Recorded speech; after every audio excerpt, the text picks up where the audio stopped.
Football ইতিহাসে আরেকটি mile ফলক ছিলেন লিওনেল মেসি।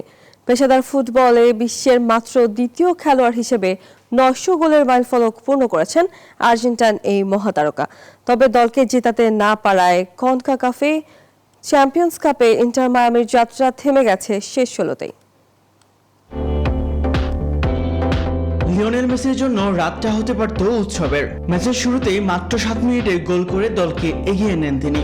এটি ক্যারিয়ারের ঐতিহাসিক 900তম গোল, যা তাকে নিয়ে যায় অনন্য এক উচ্চতায়।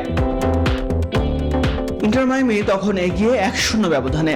প্রথম লেগ ড্র হওয়ায় কোয়ার্টার ফাইনালের স্বপ্নও দেখেছিল ইন্টার মায়ামি। তবে 74 মিনিটে দুর্দান্ত এক গোল করেন নেশভিল এফসির ক্রিস্টিয়ান এসপিনোজা, আর তাতেই অ্যাওয়ে গোলের নিয়মে প্রতিযোগিতা থেকে বিদায় নেয় ইন্টার মায়ামি।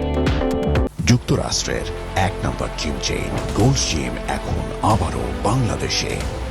বসুন্ধরা আবাসিক এলাকা ও বসুন্ধরা সিটি শপিং মলে। তবে দল হারলেও ব্যক্তিগত অর্জনে ইতিহাস গড়েছেন লিওনেল মেসি। ক্লাব ও দেশের হয়ে 900তম গোল। পুরুষ ফুটবলে মাত্র দ্বিতীয় খেলোয়াড় হিসেবে এই কীর্তি করলেন আর্জেন্টাইন মহাতারকা। এর আগে এই মাইলফলক স্পর্শ করেন কেবল ক্রিস্টিয়ানো রোনালদো।